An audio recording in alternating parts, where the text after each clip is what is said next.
My sister and her husband just got married 3 months ago. I was appointed MOH. I was so excited to help her plan her wedding, and I took on most of the work since I was unemployed at the time, and she's a doctor. I won't get into details, but take note, she didn't have a wedding planner. It was all me. The time leading up to the wedding, I was miserable because of how the bride treated me. I felt like her own personal slave that she felt she could kick around because she's the bride. Just because you're a bride doesn't mean you get a free pass to be a witch. Many times I wanted to just step out of the wedding party, but I kept telling myself to just bite my tongue and keep the peace because she's probably just stressed.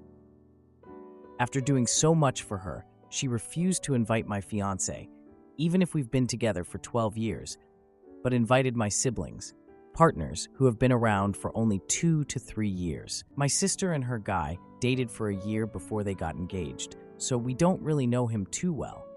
She said she didn't want my fiance around because people would be asking about my own wedding since they've all been wanting us to get married for a while. I refused to do any more work for her wedding until she apologized to me and invited my fiance, which she did. Not exactly sincerely, but whatever. I was hurt. She wasn't even grateful for anything that I had done for her and her dream wedding because it was expected of me to help. Cut to the day of the wedding, and everything was fine. The ceremony was beautiful and the couple was happy. I was happy for my sister. By the time we got to the reception venue, I noticed that my fiance and I were on a separate table from my family. They were at the VIP table, and I was cast aside to sit at the furthest table right beside the kitchen. I figured there was a mistake, and I calmly asked the bride about it since she handled the seating plan. She looked me dead in the eye and said, "There's no mistake. That's where we belong. At the kids' table and far away." We were seated with 7 14-year-olds. The groom overheard us and agreed with me, but kept quiet when my sister gave him this "don't you dare disagree with me" look. At the end of the night, the groom apologized to my parents for what happened to me and said he had no clue his bride did that. But he didn't say a word to me as his bride told him not to. Because of this, I decided to not make an issue and just try to enjoy the remainder of the night with my partner, but I wouldn't make an MOH speech. My parents noticed where I was and got upset at the situation as well. My siblings knew very well I wasn't at their table, but didn't bother looking for me or wondering why I wasn't seated there. When they heard I wasn't making a speech, my 2 brothers walked to my table to tell me off, saying I had to understand my sister and the stress of being a bride. Be nice to her because it's her special day and you're only a bride once. Yeah, right. I bet they'll divorce. That I'm a disgrace and a disgusting disappointment for not doing a speech for my sister. That I would make my sister sad. And I was being selfish, making the night about me, when I was literally quiet in our corner. Needless to say, I wasn't having the best time. So we got up and left. We ended up in McDonald's for dinner, and I posted a story of us getting burgers saying, "post-wedding meal." I made sure I posted it after the reception ended to not make it look like I ditched, but my siblings saw this as an attack to my sister somehow. Up to this day, the bride says she did nothing wrong, and her reasoning for putting me there was, 1. I didn't plan her wedding exactly like she envisioned during the process, so I deserved to sit there when I was doing everything she told me she wanted. 2. She didn't like that I looked pretty in my gown. And 3. I needed to be punished for insisting on bringing my fiancé. I didn't plan for my own wedding yet, as I wanted to be 100% focused on hers. Plus, she banned me from getting married before her since she's older. Again, because I didn't want the drama, I agreed. But now, I just don't want anyone there except my parents and a few close friends. My parents agree with me, but my siblings are upset calling me childish. But to be completely honest, I just don't feel like paying for shoot people. Mine is a destination wedding, and my fiancé and I are paying for everything. These are our savings, and I don't feel like splurging on these people. They, along with my grandparents and cousins, are all saying I'm wrong. But hey, if I was excluded from being a sibling at my sister's wedding and no one cared, then why would you be upset if I excluded you in return? Now for a few comments. A commenter said, "NTA, you can't choose your family, but you can choose who you spend time with. Your sister and your sibs are age. The fact that an educated doctor can state that you need to be punished and not realize how middle school she's being really shows her garbage person character. She also outsourced the entire wedding planning to you for free, and then thought it was okay to use you as a punching bag. Good for you for standing up to her about your fiancé. What an absolutely ridiculous reason to exclude him. Again, how anyone with any basic self-awareness can say these things is just beyond. I personally would be going no contact with all but your parents and then build your own family from friends who actually appreciate you and treat you with respect. Another commenter added, NTA, your sister was a mega bitch to you, and your siblings supported her acting horribly to you. You have the right to invite only people who you want to be at your wedding and that are supportive of you and your partner. Your siblings clearly don't meet this criteria. Now for the 1 month update. Hi again. So I'll answer a few questions and leave a quick update. I come from a family of 5 kids. I failed to mention this because I didn't think it was all that relevant, but I actually have 2 sisters and 2 brothers. A little more on my sisters. They're the best of friends. They're the picture-perfect model of sisterly love, while I'm the middle child with 2 younger brothers. So why did I agree to be MOH? Well, because I thought it would bring us closer. In my mind, I believed that this was her trying to be more of a sister to me. You always hear stories of that sisterly bond around weddings, and I tried to nurture that because that's what they had. And that sibling bond is what my brothers had with each other as well. Any chance I'd get to connect with my sisters, I'd jump at the opportunity. It's more me just feeling left out than being a doormat. I was a very sickly child, and that is why I was mostly with just my parents growing up, while my siblings would be going out, meeting friends, etc. Which is what my siblings envied, apparently. They aren't close to my parents. Bride had both of us as MOH because she couldn't choose just one. I later found out that I was always the second option, and I was just appointed MOH, so I'd do all the work while the other MOH got all the praise. Which in hindsight, I should have seen coming. While my brothers were busy harassing me about giving my MOH speech, Sister 2 was giving her own MOH speech about how she absolutely loves the bride and will do anything for her. All that crap. She then conveniently calls all the siblings to the stage to toast the bride and groom when I was crying and rushing out, walking away from my brothers. So to the other relatives in attendance, I was making a scene and making it about me. No, it's not the first time she hurt me. Fat shamed me as a child, calling me a potato, saying things like I was a burden to the family because of my epilepsy, throwing all my makeup in the sink and wetting it because I moved her bath towel in the bathroom, calling me the stupid low IQ sister, even if I'm a licensed architect with a master's degree, when her guy friends wanted to ask for my number, taking my dream church from me, which is why Fiance said we could do a destination wedding at my dream country instead. It's just the worst she's done to spite me in front of my entire family. And no, we still haven't spoken since then, and she still maintains that I was the one who ruined everything by getting upset about the seating. Now for the update. We will elope. Just us 2 and a handful of close friends that were there for us since the beginning of our relationship. We'll have a small church wedding and a little celebration on the beach with the people we love, our chosen family, followed by island hopping with our entire party around the Philippines, all paid by us. Because I will spend on memories and experiences for people that love and appreciate us. The budget we set aside for a wedding in Italy will be put to an intimate 5-day wedding celebration on an island in the Philippines. We will have our reception with the family when we get back home. The plan is to invite both our big families to a luncheon the weekend after. Collectively, this would mean about 80 guests max. Both our parents wanted to help pay for the engagement party and rehearsal dinner. They agreed to pay for this luncheon's reception instead, meaning they could invite whomever they please. They handle the guest list, so if my siblings are invited, I couldn't care less because I'll be too busy with my husband of 1 to 2 weeks by then. Here we can still have the father-daughter dance and a few other things like cake slicing, etc. We'll have piñatas, a brick oven pizza cart, coffee and pretzels, and an amazing Italian buffet with a pasta bar. Lots of fresh fruit and cheese, because who doesn't like cheese? As for the seating plan, ever watched Mamma Mia 1? Yep, think that.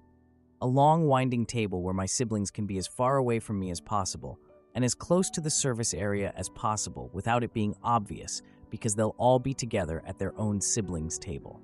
We'll be in the center with my fiance, his two brothers, and our parents will be next to us, while my wonderful sibs are by the end of the table, by the restrooms, where they belong.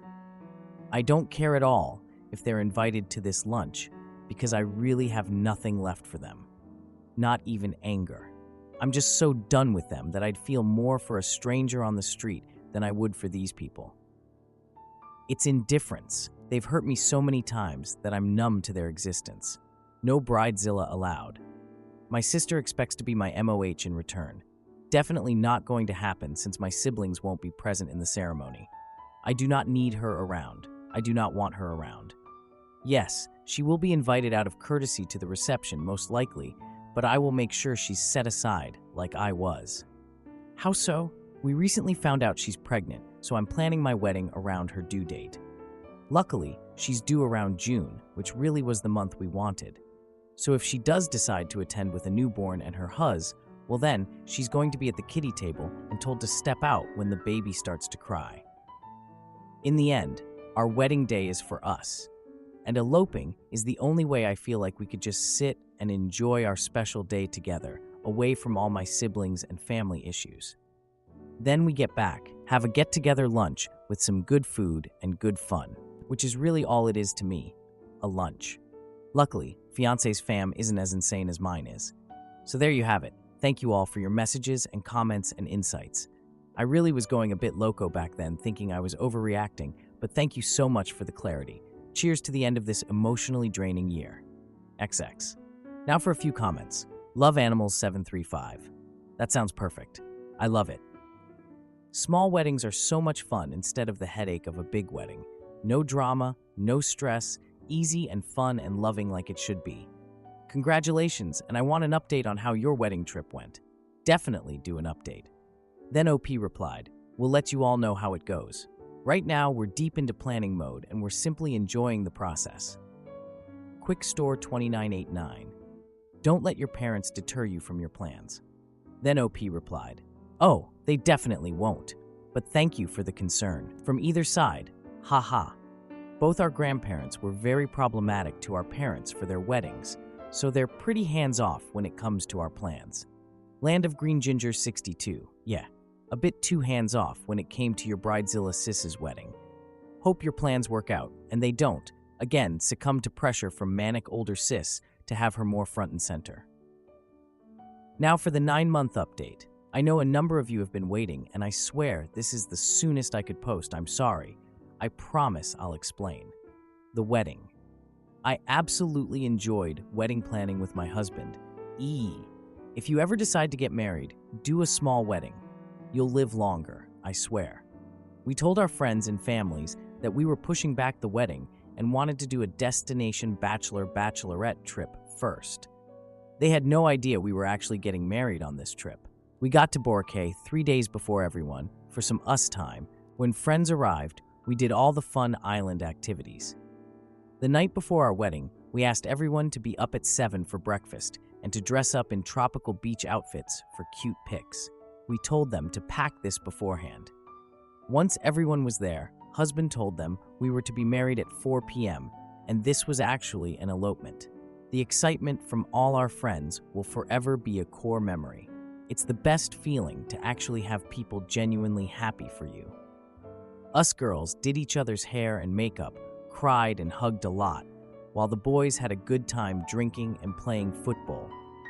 We had our phones and an old digital camera that we'd pass around, and that was it for our event photos. Surprises were our thing since we began dating, and it was just so sweet that we both thought to do the same for our wedding. I love flowers, but I didn't want to bother finding a supplier there. We did have someone help us with all the requirements, but that was it. I'd just get flowers for the luncheon instead. Well, my husband decided to speak to the hotel to surprise me. He knew my favorite flowers and made the prettiest bouquet ever. He also had the church filled, and I ruined my makeup ugly crying when I walked in. For my husband, he is extremely close with his brothers, so I made sure to fly them out to surprise him too. He needed his best men there, and I was happy to have them. We said our I-dos and headed to the hotel for dinner by the beach for a boodle fight. Google that now. It's so good. Nothing fancy, but we were happy. The luncheon. Before the elopement, I sent my seating plan to our family GC because I didn't want them to make a scene on the day. Everyone thought these were the seating plans for our reception. Well, here's where my pettiness shows. My head table consisted of us, our parents, and my husband's bros. All my siblings were at both ends of the long table. My favorite slap in the face, though, was a table for one way in the back, tagged breastfeeding area with sister's name on the chair. She was livid. I simply said I was looking out for her. I expected she'd want some privacy. No hard feelings, just thinking ahead. My siblings refused to come because they saw my elopement as an act of disrespect, especially since my brothers-in-law were there. They called our relatives to tell them to not come. Some were upset I could do that to family, and they did not agree with our union. I'm happy to report that from 127 guests, only 58 were coming. So I cut my budget by over half. Sounds like a win to me. The venue was my husband's small family farm, which was so beautiful that I didn't need to spend much on decor at all. Music was just a Spotify playlist we made.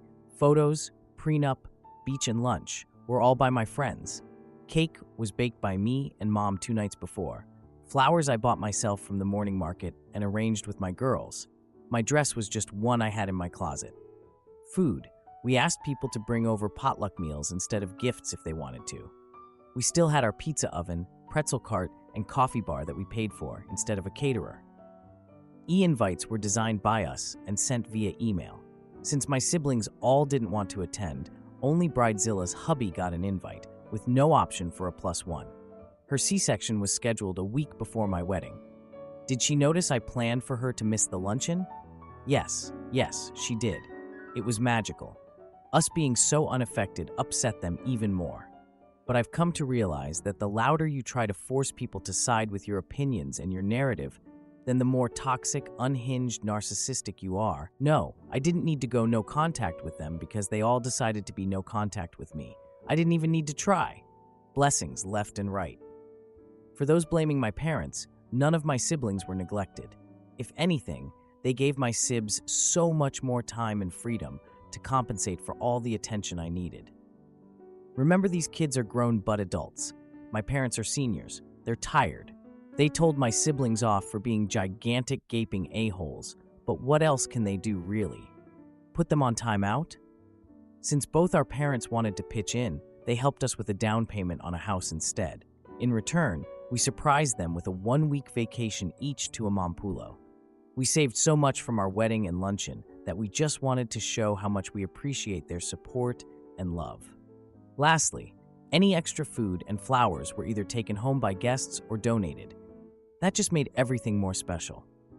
Weddings are about love. Our favorite people were around to celebrate us, and we made sure to also celebrate the love we have for them. Our family, best friends, dogs, who were the stars of the show, really. I fully embrace this life of peace, contentment, and indifference for my siblings. No idea what they're up to. Sorry.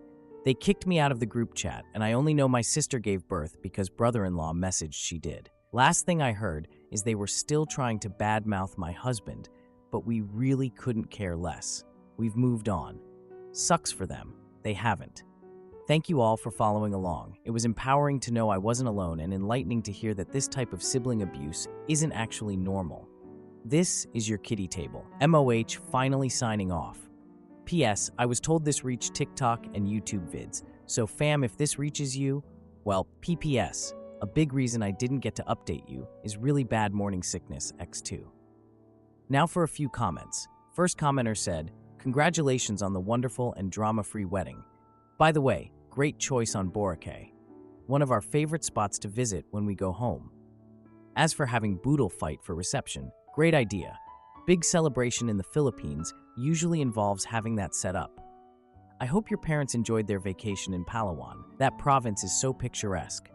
Great job on looking for your sister's well-being and giving her a privacy for breastfeeding. Congratulations again to you and your husband." Another commenter added, Your husband sounds amazing for doing that for you. Also, I googled boodle fight, and well, I think even the Italian half of my family would be both impressed. And they do food good.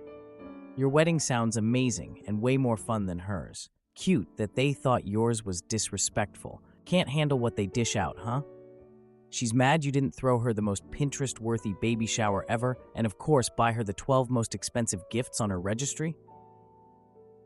Well, you're too busy getting married and having a honeymoon. It must have just slipped your mind. She's going to be a nightmare parent, Batawo. God forbid he or she doesn't get straight A's or get a gold star for wiping their own butt. The kids' teachers will hate her soon enough. And yes, they will gossip.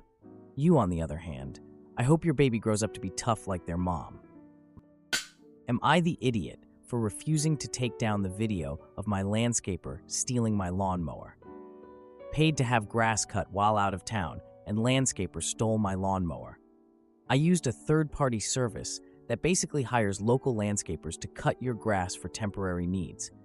Never had an issue until I returned and went outside to cut my own grass to find my lawnmower missing, as I usually keep it on the back porch, Toro-branded mower in video. I reviewed the cameras. To my amazement, the hired landscaper stole my new lawnmower that was used a couple times and tried to push it through the neighbor's yard. Idiot assumed the camera was a narrow view. Third party said it's theft, and now I have to deal with the police to track this landscaper down and return my mower. Now for some comments. Snow in the cemetery. Makes me wonder how much of the equipment he uses for his business is stolen from customers. I wonder if some people actually use this service more because their equipment got stolen. Solid business plan right there. No development 8148. It's like the "if you teach a man to fish" proverb, but reverse. Now for the update. Third party gave me direct contact to landscaper. His excuse is he thought it was broken and took it off my hands because he assumed since I called them it was broken. Now he's claiming someone stole his trailer and the lawnmower was in the trailer. Talking to sheriff now and filing report, sheriff says it's a felony theft as it amounts over $500. Sheriff reached out and told him he is giving him 24 hours to either bring the lawnmower or pay the full amount of missing goods. If not, he will file a felony theft and produce a warrant. Small-town sheriffs are serious here. I also posted this to the Nextdoor app, and someone private messaged me. They know the landscaper's mother and sister and will contact them. They also provided his Instagram page. Okay, this is getting wild, guys.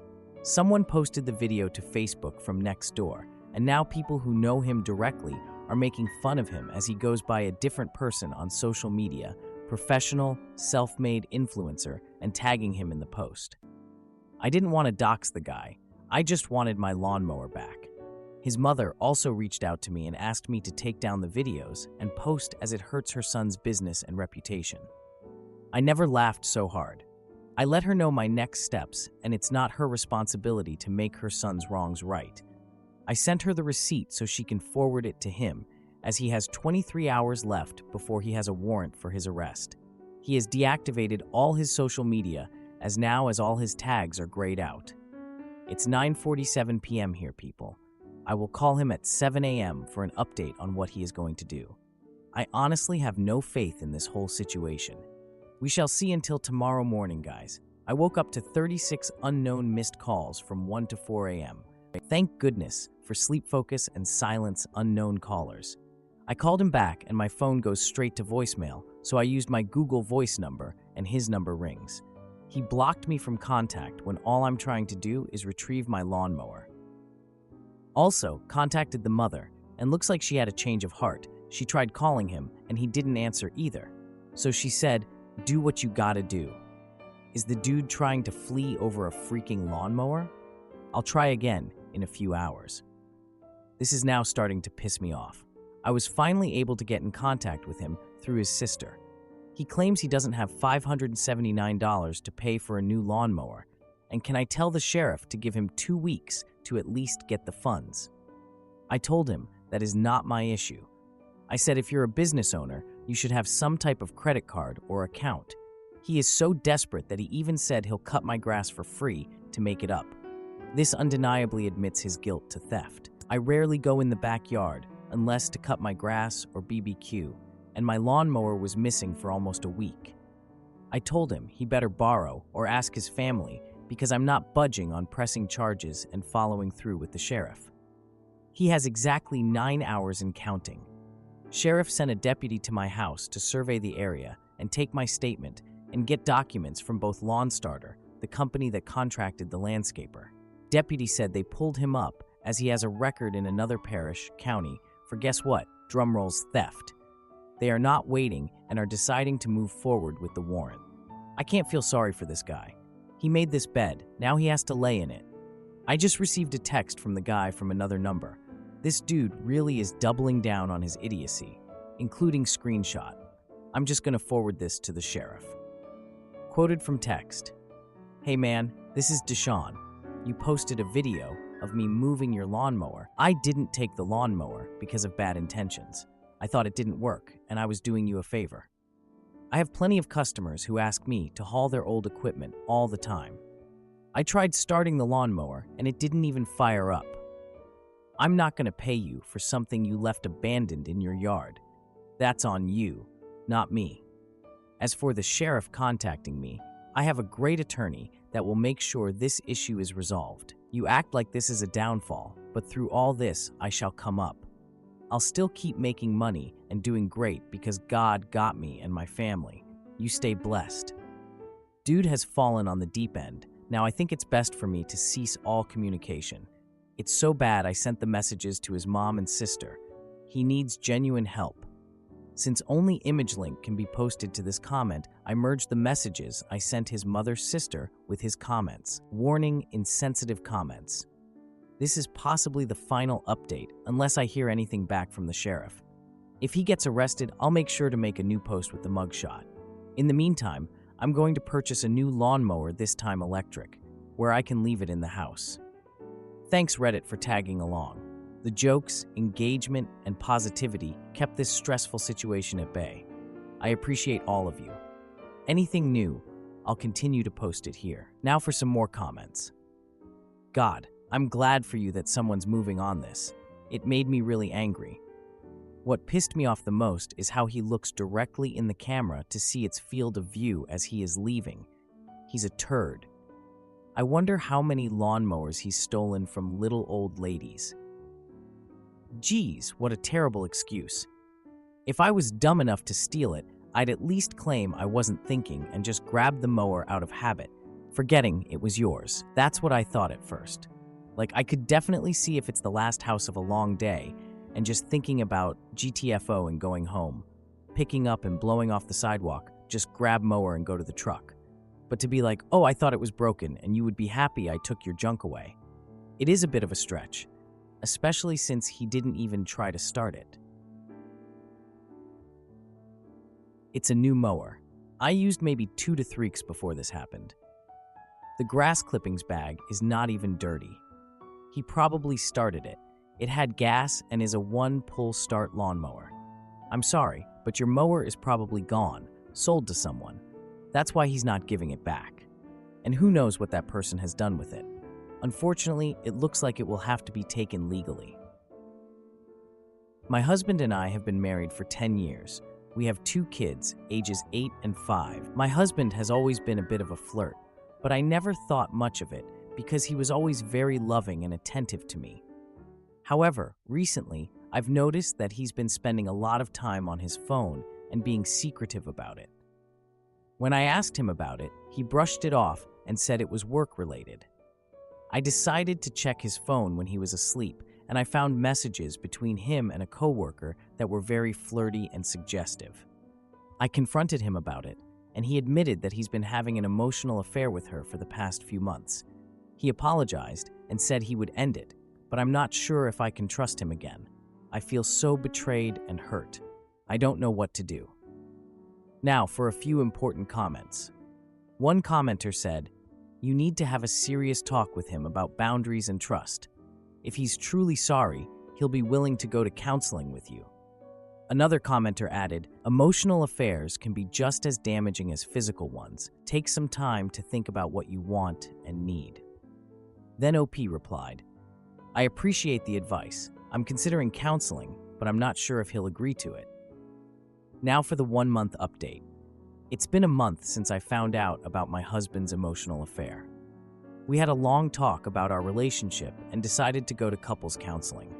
It's been tough, but we're both committed to making it work. He's been more open with his phone and has cut off contact with his coworker. I'm still struggling with trust, but we're taking it one day at a time. Now for a few more comments. A commenter said, it's great that you're both working on it. Trust takes time to rebuild, but it's possible if you're both committed. Another commenter added, counseling can really help. Just remember to communicate openly and honestly. Then OP replied, thank you for the support. We're trying our best to communicate better and be more transparent with each other. Now, for the 3-month update. 3 months have passed since the discovery of the emotional affair. Counseling has been helpful, and we're slowly rebuilding our trust. My husband has been very supportive and understanding of my feelings. We're also working on improving our communication and spending more quality time together as a family. It's still a work in progress, but I feel more hopeful about our future. Now for a few final comments. A commenter said, I'm glad to hear things are improving.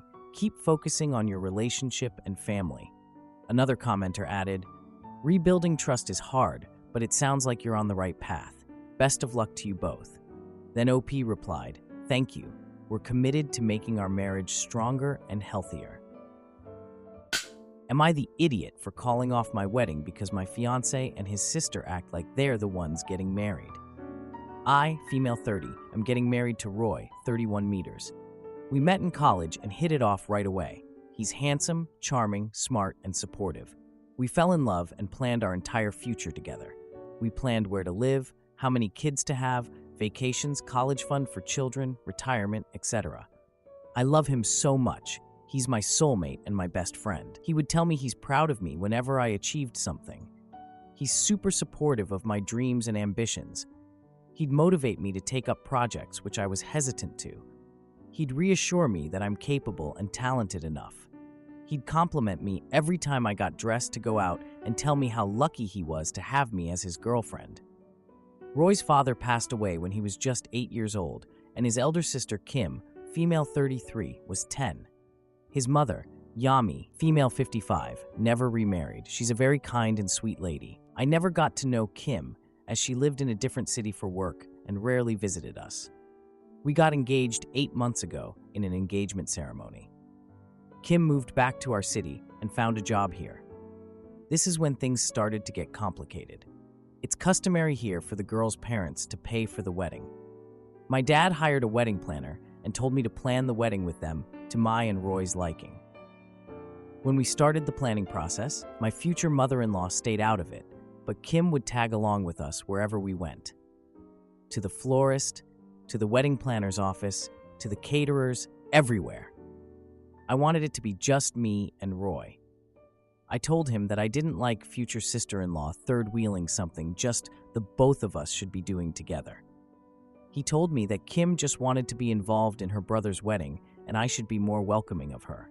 I would have actually been okay with it if she'd keep her mouth shut and not give us her valuable input. When I choose flowers, it would be too pastel. Choose a different color palette. When I would suggest the chair arrangement to the planner, she'd be like, that won't give a proper view to the guests on the far left. I wanted to have coconut pudding at my wedding. It was my absolute favorite dessert growing up, and I wanted to share it with my guests on my wedding day. But guess what? No, not coconut. I'm allergic. The thing that pisses me off the most is that Roy always takes her side when it's my choice versus her choice. He wouldn't fight or anything. He'd be like, it doesn't matter which flower it's gonna be, as long as it's you who's my bride. Let it go, babe. It's not a huge deal. The only thing that's important is that we're marrying each other and starting a new life together. When the coconut pudding thing happened, he asked me not to be selfish, as it's not just about me, and it's about both of us and our families. He said, Kim is family, and I cannot exclude her from having the food at our wedding. I was really frustrated at this point. It's as if we're planning Kim's wedding and not mine. The final straw was when we were shopping for wedding dresses. My mom picked out this beautiful green dress for me, and I loved it so much. But Kim had to poke her nose here as well. She told me that green isn't my color, and I should try something else. Roy agreed with her. Then I tried different dresses, and finally decided on a rose gold dress that I liked too, but not as much as the green one. We then started to shop for the families of the bride and the groom. When it was Kim's turn, I kid you not, this beach picks out the same green dress and decides she's gonna buy it. I lost it. I didn't want to make a scene there, so I walked out. Roy and I had a huge fight about this at home.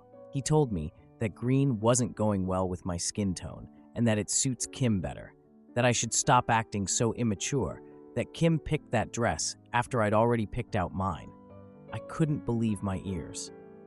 For the first time since we started planning our wedding, I noticed how he's always taken Kim's side and never mine.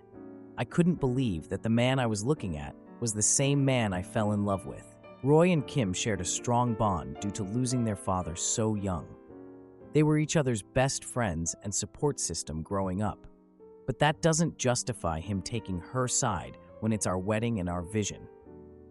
Back in college when we were dating, he'd brag about his sister to anyone he could, even if that person was complimenting me. Like, if someone complimented the taste of the coffee I made, he'd be like, "If you think this is delicious, then you must try the coffee my sister makes," etc. It was annoying, but wasn't a big deal, and I let it go as I knew he was really close to her. But this time, I cannot let go. It's our wedding, not Kim's wedding. I yelled at him that if this wedding is happening, then it's happening like we both envisioned it, or it's not happening at all. Roy got mad at me and yelled that I was just jealous of his sister, as I can never be as good as her. That I am a bitter person for holding a grudge against Kim, even though she's been nothing but kind to me. That she was just trying to help, etc. I don't hold any grudge against her. I just want to have my dream wedding. Am I the jerk? Now for a few important comments. Top comment, NTA. Stop the bus. Get off and run. Another commenter said, "Rue, one, baby, run. Don't let the door hit your butt on the way out because you are running so fast. You will never get your own way." Imagine having a kid, but because Kim likes the name Tammy, your kid is now Tammy. Imagine your nursery being Dayglow Orange because Kim likes it. You are in a relationship that is 2 against 1. Want to guess which side you have been placed on? Do you really want to live your entire life doing whatever Kim wants? Don't be stupid enough to think he will change. He won't. Don't waste your time trying to get him on your side. Stop the planning now and tell your dad to not pay a dime to anyone for anything. Save your dad some money before he pays anything. I can finally see how doomed my future is if I decide to marry this man. I want to call my mom and cry so bad. I just want to hug my parents and tell them that they were right about him and that I was blinded by love. But I'll have to wait. I can't let them see me in such miserable condition. I need to put myself together and be mentally ready to handle this situation. I've already called the wedding planner and asked her to block any further payments to the vendors. I've added the update to the original post as well. This is going to be a long post. The wedding isn't happening. I'm at my home with my parents, my sister, and my best friends having coconut pudding. We spoke for a while to put our stories together so that I get the sequence of events right. I forgot to mention my sister Maya. She works abroad and came home a week ago to help me with the then upcoming wedding and also to spend time with me. The day of wedding wear shopping, Maya stayed home as she was jet-lagged. My mom, 2 of my aunties, 4 cousins, 3 uncles, Roy, Kim, Yami, ex-future mother-in-law, 2 of Roy's aunties, 2 uncles were also present. So we were like 18 people shopping for wedding wear. When I got upset and left, Roy followed me back to his home where we fought. At the store, though, my mom finally couldn't hold back anymore.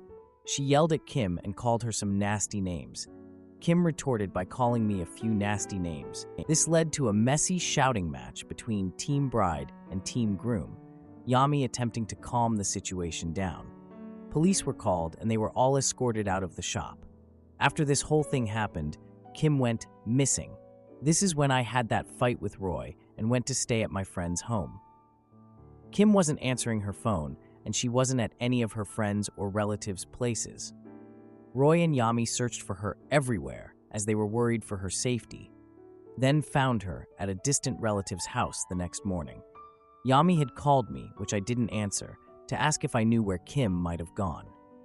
At the hospital, when I was inside the doctor's office, I had a full-blown panic attack. I started to hyperventilate, high pulse rate. I was passing out, then regaining consciousness for a few seconds before passing out again. I just remember a needle piercing my butt. I was knocked out for a whole day. Well, my friend told me I was awake and acting drunk, but I don't remember anything that happened. I woke up on my bed at my parents' house.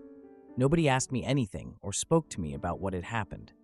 My mom smiled sweetly at me when she saw me wake up and asked me if I wanted some coffee. And guess what? Mom's coffee kicks Kim's coffee's butt any day. Maya and I spoke about her life abroad. My dad brought me some snacks and ice cream. It felt good to put off thinking about the wedding and the fallout to a later time. Maya hugged me while I slept that night. I remember my heart feeling warm and tears running down my cheeks. She kept saying everything will be okay. Have faith in God. It's okay to cry and let it all out. Next morning, I got a call from Roy. I picked up, he asked me where I was, and I said I'm at my home. He said he wants to meet me at his place, to sit down and resolve the differences between us. I said, okay, I'll be there. I can move on only if I end this chapter of my life once and for all. My dad drove me, Maya and my mom, to Roy's place. Roy, Kim, Yami, and his uncle, Yami's brother, were there. I know it's silly, but I hoped Roy understood his mistakes and was going to apologize to me. And boy, was I wrong. As soon as we all sat down, Roy started yelling at me for making a scene at the wedding dress store, and he went on to tell me how Kim went missing, how she was so upset because of the things my mom had said to her that she could have harmed herself, how his mom and him had to drive around the city all night in search of Kim, and how I was so heartless to not answer Yami's call. I calmly asked him where I was that night. I, like Kim, hadn't answered my phone too. I too was upset because of our fight. Did the thought of my well-being ever cross his mind? He went quiet for a few seconds, then tried to say something, fumbling his words. It didn't even make any sense. I told him that I now know who is more important to him, and it's definitely not me. His uncle intervened to speak over me to my dad, saying, "Kids these days fight over the smallest things. I'm sure you can make your daughter understand how married life requires sacrifices and isn't like in the movies." My dad told him that it's my daughter's life, and only she gets to decide if the issue is small or big, so let her speak to her fiance. I looked back at Roy and told him that I know that I am the side chick and your sister is the main chick. Any person with even a shred of self-respect won't be fine with being her own husband's side chick.